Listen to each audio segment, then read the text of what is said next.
G'day and welcome back for more Survival Impossible. Last time I managed to get, that much rail done, which wasn't a lot. And there were a few reasons for that. One being that I was a bit silly and I didn't put enough steel plate in per container because I was thinking, oh, they can only hold 3,500 plate. They can actually hold 5,000 plate. But I didn't have 5,000 plate, and I didn't have 5,000 plate because it needs a lot of iron to make 20,000 steel plate, and I hadn't done it yet. I also do not have a particularly fast assembler, so I might need more assemblers to be able to keep up with this, but the assemblers don't matter if you don't have enough iron to make the plate in the first place. I've got 138,000 left. I've got, how much steel have we got on board the train at the moment? 5 and a bit thousand on board the train? To get 20,000 on board is going to take a lot. And I started to think I should probably do some maths. I should probably work out roughly how much iron I need to get from here to the other base. It doesn't need to be precise to any great extent. It just needs to be approximate so that when I... basically so that I can go up to the launch air base and send down at least a significant portion of however much it's going to cost to get 20 kilometers building blast door blocks. So if we work on a few assumptions that are going to make this simpler. One is the whole thing's in basically a perfectly straight line. 2 is we're only going to get 20 kilometers. And 3 is there are no pillars that we have to account for. So if we assume all that, we get 140 steel plate for every 2.5 meters. We go 20 kilometers, that's 20,000 meters. Divide that by 2.5, that's each block. We need 8,000 blocks to get that far. Then we multiply that by 140. And then we multiply that by 7. And that gives us almost 8 million kilograms of iron needed for the steel plate just for the rail. Which is a lot. And I have no idea how much I can even get from the launch air base. So I'm going to pop inside and sit down, and I'm going to radio up to the launch air base and have a look. So if we go terminal, and we go inventory, iron. Whoop, that's not how you spell iron. I have 2.353637 million kilograms of iron. So that's not too bad. So that's more than a quarter of what I should theoretically possibly need. I'm okay with that. That means it's possibly achievable. But let's have a look at the let's have a look at the launch air base and see where it's at. Camera. Let's look at the drill one. So that's at the front. There we go. Launch air base. Look at that view. You can see a bit of the Remora too. And that's our drop pod up there, which I think, if I remember correctly, has... It's annoying that I ground down the other ones. I can't remember how many how many cargo containers it has. Because each cargo container is 3,750 liters, which I think is about 9,000 kilos of iron. If there are 2 of those... No, wait, it's more than that. 27,000. I think it's about 27,000 kilos of iron. If there's 2 of those, then that's about 50 plus the connector, so we're looking 50 to 60 per drop. That still means to get 8 million, I need, divided by 60,000, 131 drop pods. That's a lot. Like, that is an awful lot. I may need to upgrade the drop pods so that they contain more. Let's fill up this drop pod. Nope. I am looking again at my base. Terminal, inventory, ODP, iron. It should be full. Oh, that's not good. Why doesn't the iron go into the drop pod?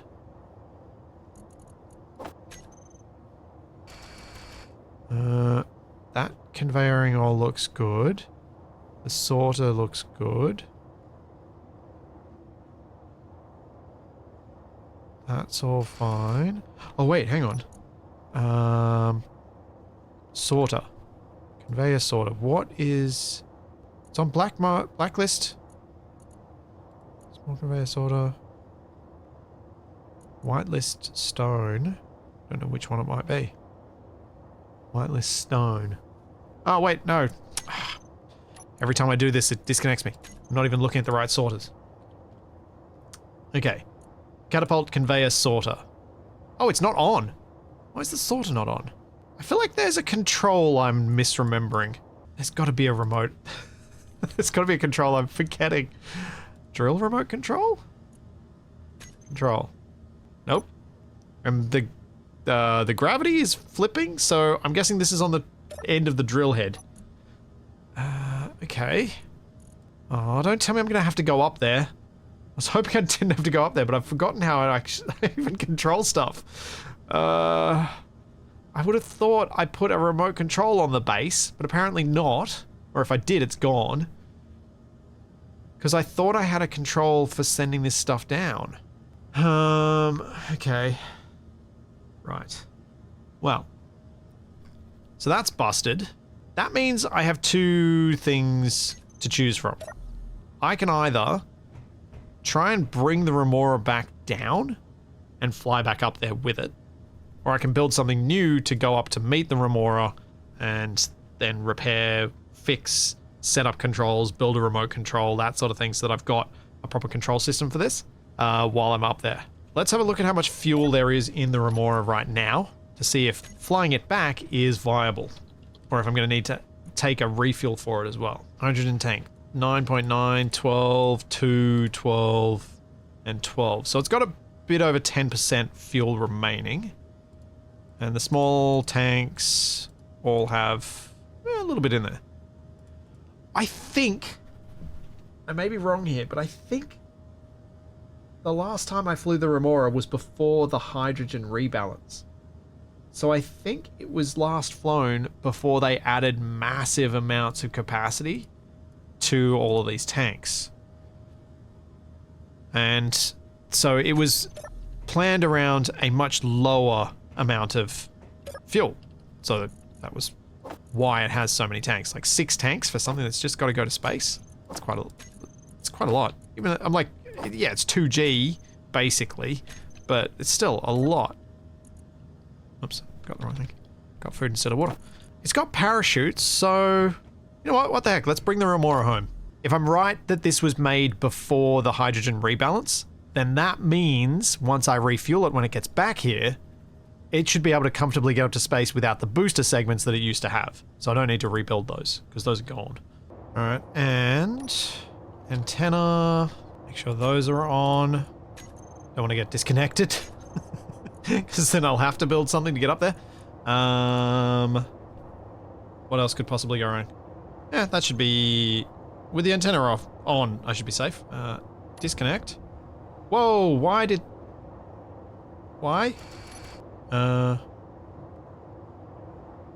Oh, I need a different camera. Camera. Do I have a takeoff landing camera? I don't think I do. No. Oh, this is going to be very confusing. Alright. Let's just get far from this thing and then fall. Maybe use my parachutes and then drive over to wherever this thing is. Oh, geez, I almost hit... almost hit the solar panels. That was close. You know what? I'm switching to a different remote control. This is very confusing to control from. That's better. Alright. Let's go. And away we go. Remora's coming home. Bye, launch air base. It'll return soon. Man, the acceleration coming back to the planet was ridiculously quick.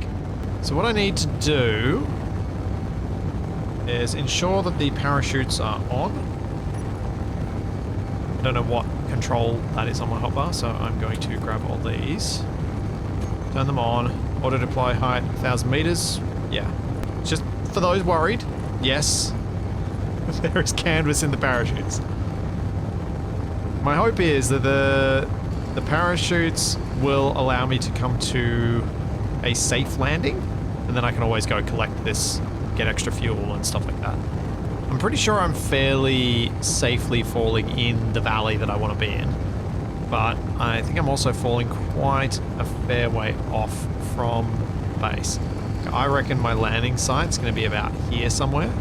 Yeah, I reckon somewhere around there, with base being up the hill there. So if I can use my big thrusters, I might be able to push. Oh dear.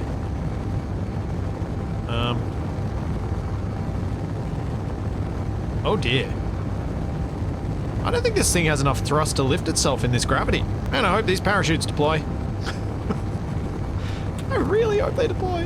Because I am full burning right now. And I am barely slowing down. Come on, parachutes deploy. Come on, parachutes deploy. Okay, parachutes are deployed. Okay. We're still going too quickly.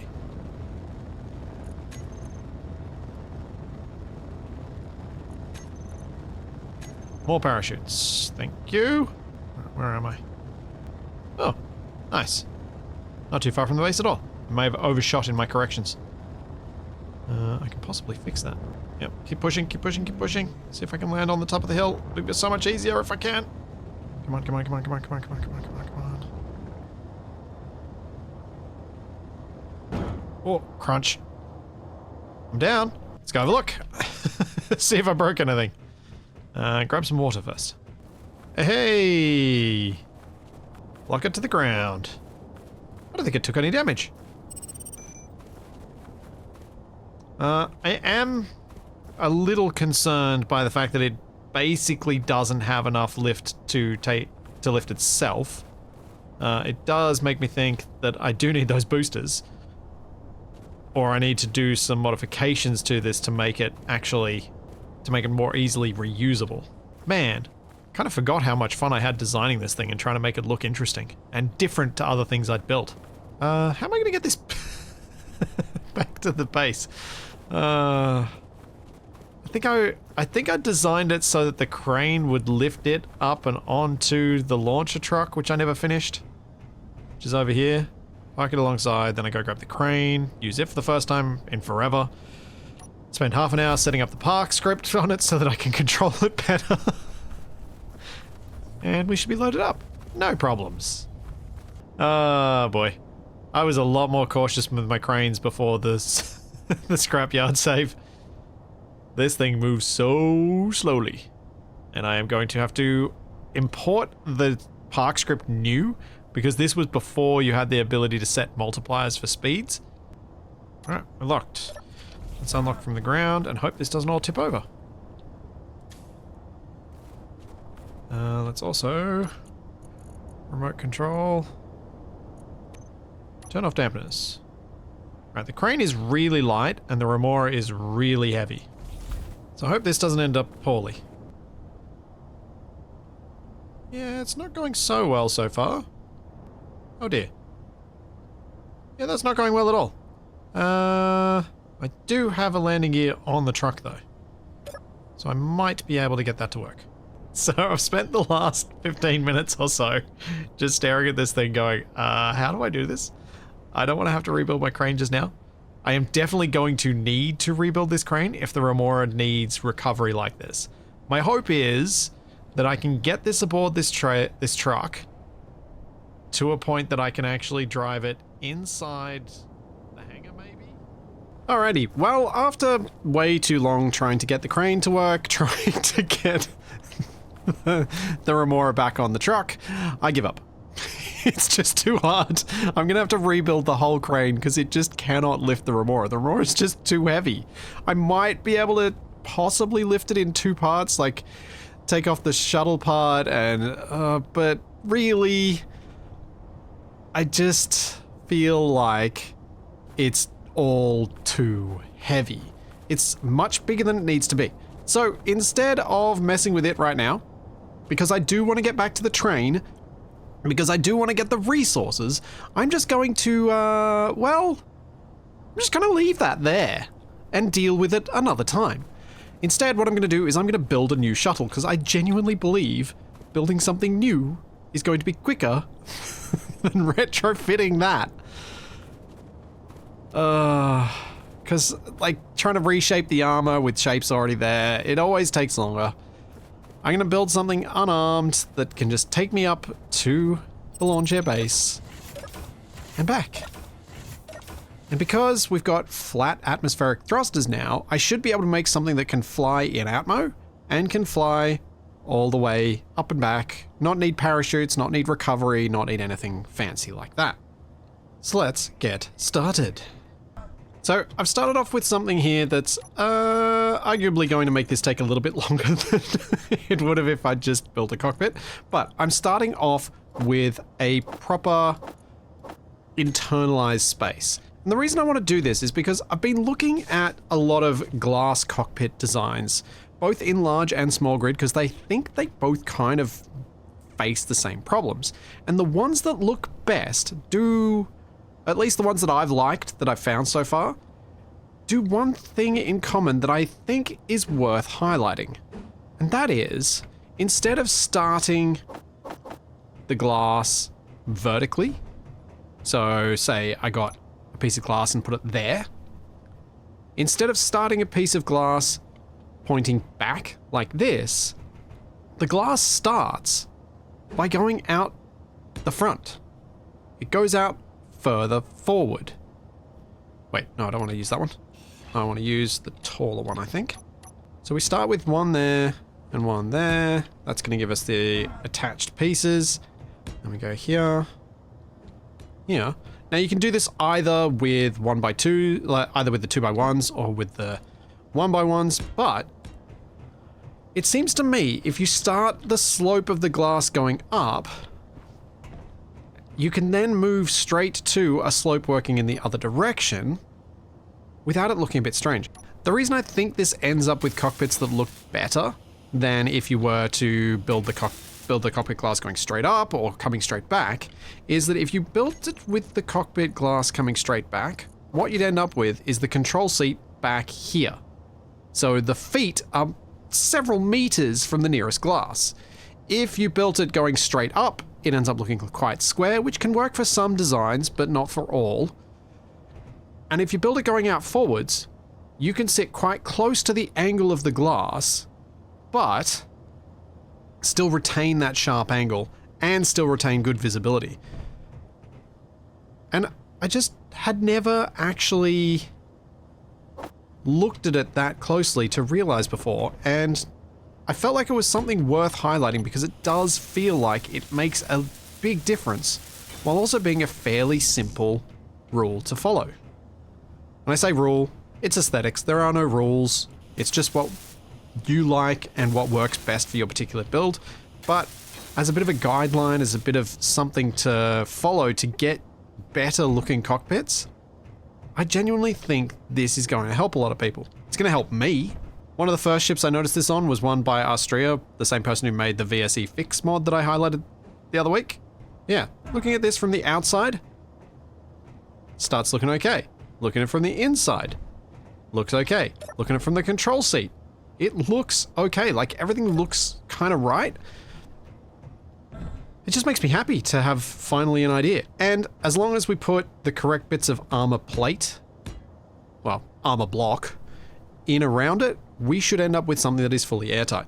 I have an idea for the roof, which should make that even easier again. The keeping it airtight, that is, that bit being easier. For this top bit, obviously the glass that's on this part needs to be on top like this. Then, for the next row, once I get the correct triangle pieces in here, for the next row, what I'm going to do is I'm actually going to put the inverted 2x2s on the block below. That'll still create an airtight edge, but what it allows me to do, once I can actually place the block, because I'm slightly jiggling on the piston that this thing's mounted on. What this allows me to do is put some armor over the windows to make the transition have some angles, but still keep everything nice and airtight. So while this looks boxy right now, it won't once the armor goes on over the top of those 1x2 flats that are inside the cockpit area, effectively. Because I can put something like this on each side, and we get that angled look without having to worry about the angled blocks often not being airtight against one another. But yeah, that's the main thing I wanted to highlight with this cockpit. I'd just been staring at a few of them and I just finally clicked for me. I was like, oh, that's why those always look so good.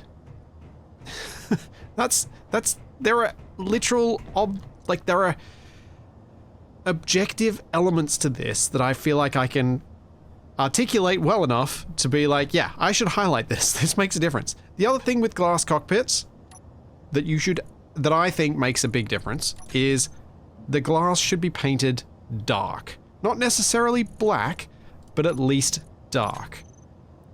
The reason this helps is it means that the lines in all the cockpit glass don't show up as much. They don't draw your eye. So when it's all white, it really draws my eye to it. Really highlights the fact that we have to build in lots of individual panes, and it doesn't look as tidy as it could if it was just all glass. But if you change it up to something dark and grey or black, those lines start to hide. And I think if you're going for any sort of sleek design, that's going to make it look better. So if we have a look now, the cockpit glass kind of looks more continuous. Yeah, the lines are still there when you're looking for them, but when you're not looking for them, they do hide. And it allows you to create more interesting shapes without having to worry about them popping out and showing up everywhere. So that's my little cockpit tutorial of things I just recently learnt. The darkness thing I've known for a little while longer, but the shaping thing was just an aha moment. I couldn't resist sharing. One of the reasons I liked the idea of making this a full enclosed cockpit other than showing off that was the fact that if I lift this piston up, which was placed here on purpose to allow specifically this to be done, I've made this ship 7 blocks wide. What does that mean I can fit? Means I can fit a lot, and they apparently are there, a lot of flat atmospheric thrusters. Which was exactly my intent. Because if I can fit enough of these guys, I can make this thing be able to land horizontally, and then I put the big hydrogen thrusters at the back, and it kind of has an interesting shape to it. Mostly. So I was thinking something like this. Because I want this to be able to slow itself down comfortably as we approach atmosphere. Like once the atmosphere starts getting thick, it needs to be able to slow itself down from 100 meters a second, or 104, down to 0 before I collide with the ground. I do not want it to be reliant on parachutes. I intend to add parachutes just in case I run out of power or something like that. Hopefully I notice I'm about to run out of power. Maybe I should put a backup battery. Yeah, I should have a safety battery on there just for the parachutes, because they do need power to deploy. But this was my idea. Have this many lifting thrusters for Atmo, and then we can have a pair of hydrogen tanks on the back with 2 big thrusters. And that should be enough. That combined with batteries should do everything I need. To be honest, I probably don't even need 2 tanks, but I do believe I need 2 thrusters. So it just kind of makes it easier if I just stick the thrusters on a matched tank. And I don't normally do this these days. I am going to use the industrial thruster. I kind of like it for the large thrusters. I don't like it for the small ones, because for the small ones, it doesn't have an attachment point on its side, whereas these ones do.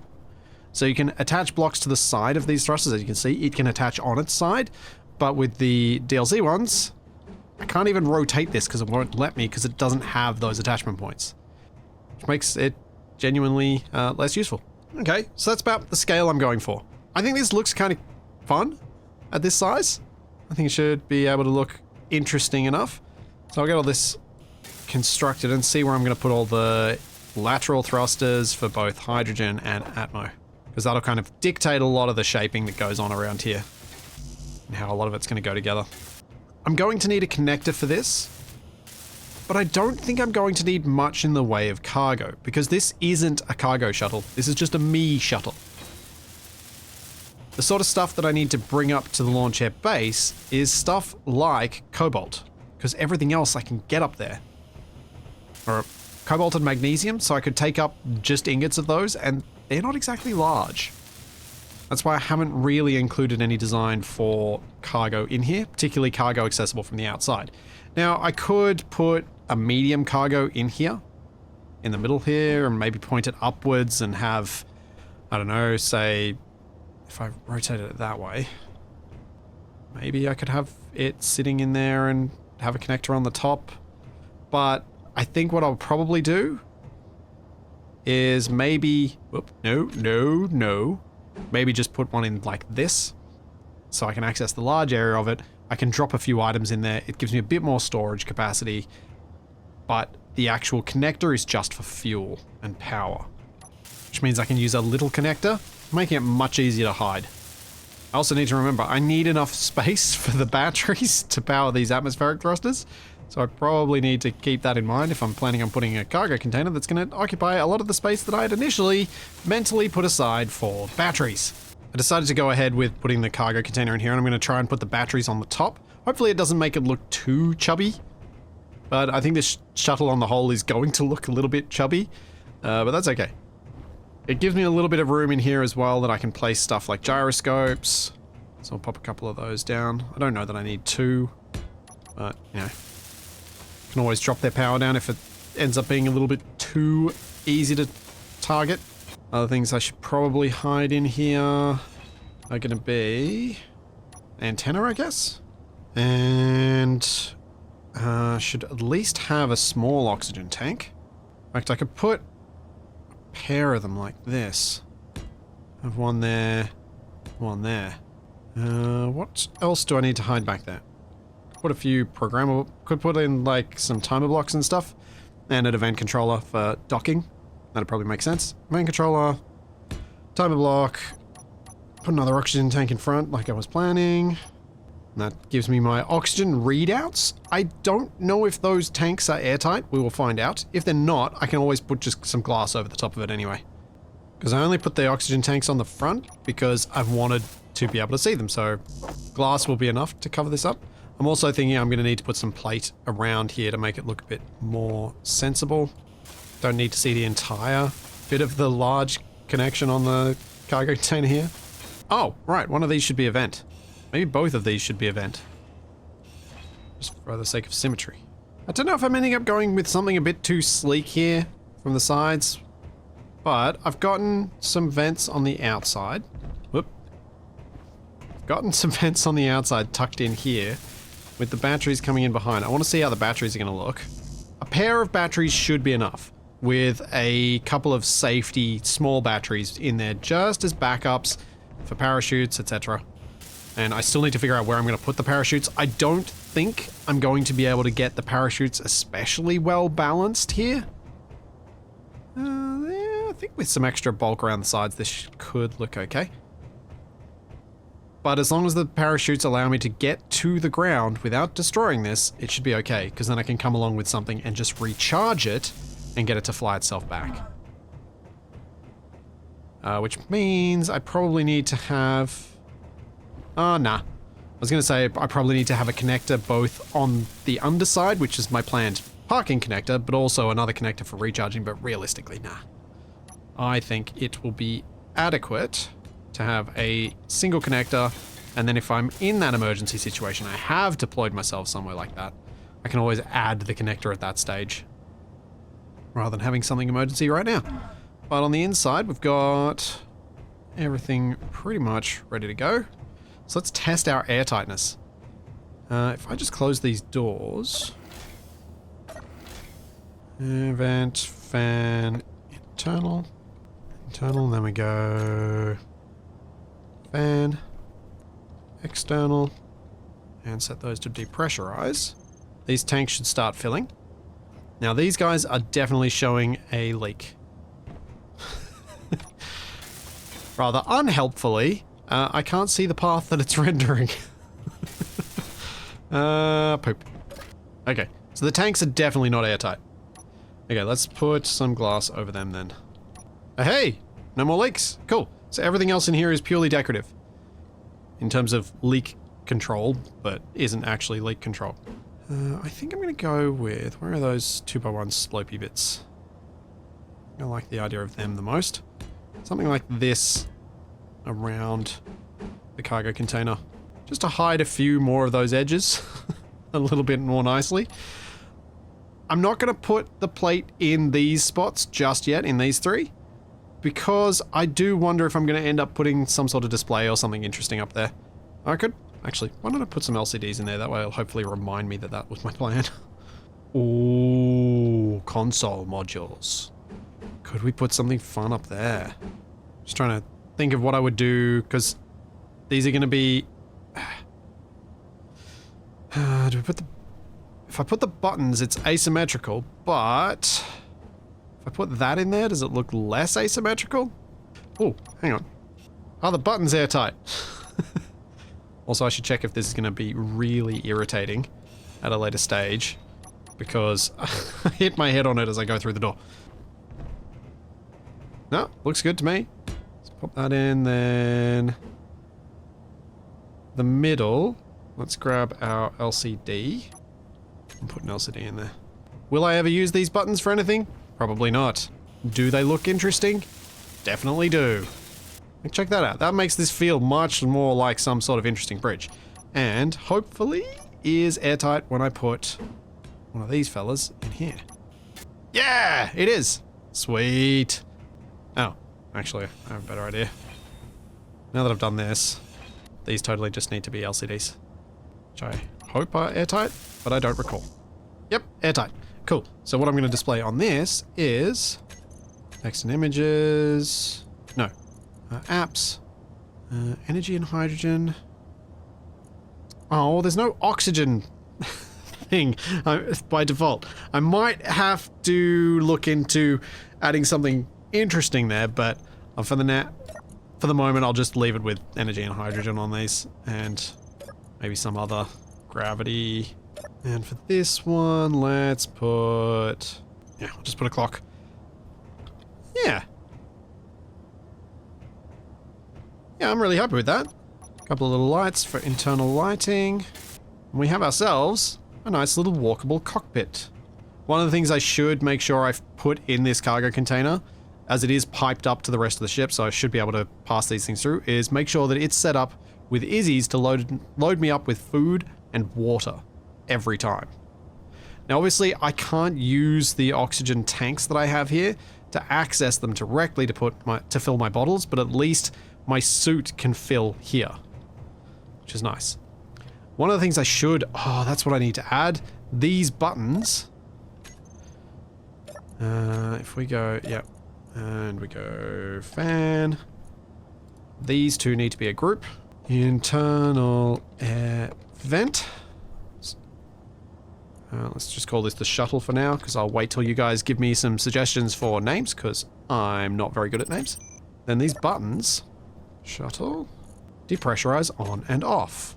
So the upshot of this is that I'm going to be able to hit that button when I get out of the chair, make sure my helmet's closed, hit that button, bring the oxygen that's in here back into the tanks. At the moment that's not going to work, but when I'm in space it will.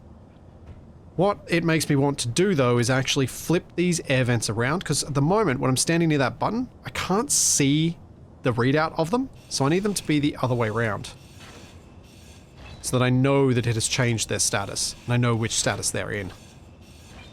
So if they're in depressurize, and it hasn't depressurized, then I know it's just because the tanks are probably full.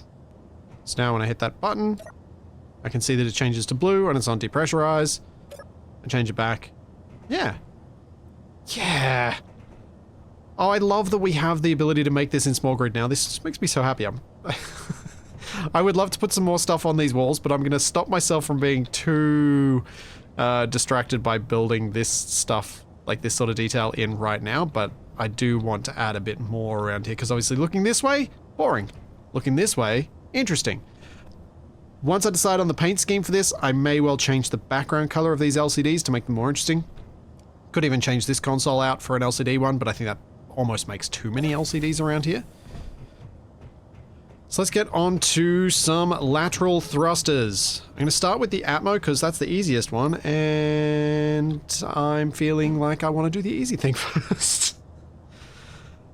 I need to have...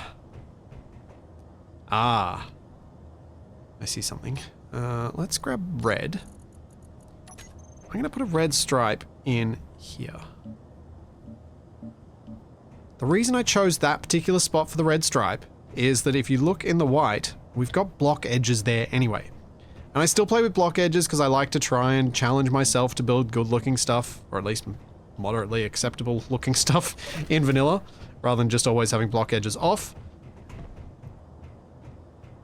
And it can give some inspiration for where to put little highlights like that. So if I put those in there, I've now created a nice little spot to put, I think, some flat atmospheric thrusters. Now this ship is not meant to be super maneuverable. I'll have to fill in that last one once I get rid of this ramp, which for some reason I placed on the wrong side of the ship because it's on the furthest side from the cargo, but yeah, whatever. Yeah, I'll fill it in later because I'm still going to need that ramp to be able to reach the roof. Oh, actually, no, I don't like that. Let's try that again, but move them down a bit. And for those who are worried about me placing these flatmos correctly, look, the bars. Look, the bars. I did it right. And if I've done it wrong, then that's really embarrassing. I've actually still done it wrong. They're the same. Whether it's the best looking option of the ones available, I'm not certain. But as long as they're the same is okay. And yeah, I think that looks better than having it on the red. Something about the red was just feeling strange to me. Alright, gotta get up on top and put in at least one reverse thruster. And that gives us that gives us reverse, left, and right thrust. Albeit not much, but some. It should be enough for station keeping, and that's all it really requires in Atmo. I've just got to be able to carefully dock this thing. I'm not expecting it to be quick. I'm not expecting it to do a lot, just be able to safely dock. I'm going to spend a bit of time messing with the armor shape on the back, and I'll jump ahead to when that's done, because it's just placing a few thrusters and just getting it all pretty. And I know that's going to take a lot of fiddling, because hydrogen tanks. Yeah, I think I'm pretty happy with this. It's probably got some other areas for improvement, but we have lifting hydrogen thrust. We have forward hydrogen thrust. And the reason I've got both big and small is the big ones are for getting out of the gravity well. The small ones are for maneuvering close to a dock. Because if I have the big ones on, and they're only counteracted by tiny ones, which I ended up putting near the door, which I don't particularly like, but I couldn't really find another place to put them that wasn't more annoying than that. But anyway, if I had the big ones fighting the small ones, it would probably make parking very difficult. I'm kind of liking the light gray bottom, bright white top with the red stripe breaking it up. I think it kind of works. And then on top of the hydrogen in all directions, because I do even have a down one, which I've cut my ramp off for, so I can't easily show unless... No. Oh wait, I know how to show it. Up here. If I jump on the rail, and then I jump. Yeah. So hydrogen thrust for down. Now I do not have a down Atmo thrust, because I don't believe those are really warranted for 99% of users. But I do have forward, left, right, reverse, thrust for Atmo. Wait, no I don't. Oh man, I got rid of the Atmo thrusters on the side here because I didn't like them. They just did not work well. Plus, once I realized that the stripe needed to come down to go along my most vexatious block in Space Engineers, the small grid large hydrogen tank that looks nice and rounded, but you can never quite match its roundness. And I should really think of as a 5x5 cube that needs to be covered. I tell you what, I do not enjoy trying to do armor shapes around a small grid large hydrogen tank. It's just... grr. The large grid one is not as bad to me, but the small grid one just, it always gets me. Anyway, so I ripped those thrusters off to try and get that slope in, and that means that the one spot remaining for them, it's right here on the side of the other flatmos. So I can easily put a few of them down here like this. And that'll give me my lateral thrust.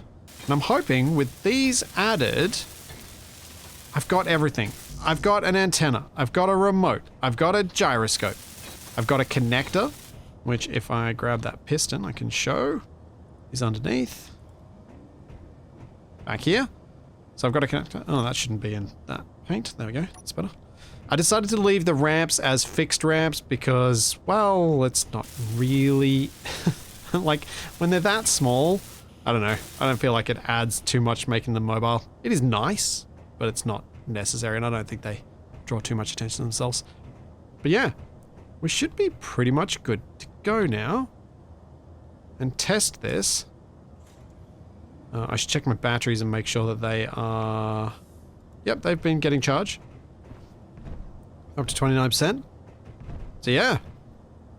Ready for maiden Atmo test flight. Can I get to the piston? Can I just detach the piston? I can probably just attach the piston. Let's do that. Yep, didn't think it was going to be happy about that. Because now I need to grind off that piston head. Which means I'm going to have to do something that is very sketchy.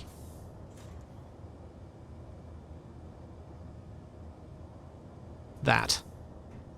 Lifting this up on the piston it is not attached to. Okay, can I get in the cockpit? Yes. Alright, we're in. Let's turn on the dampeners. Oh dear.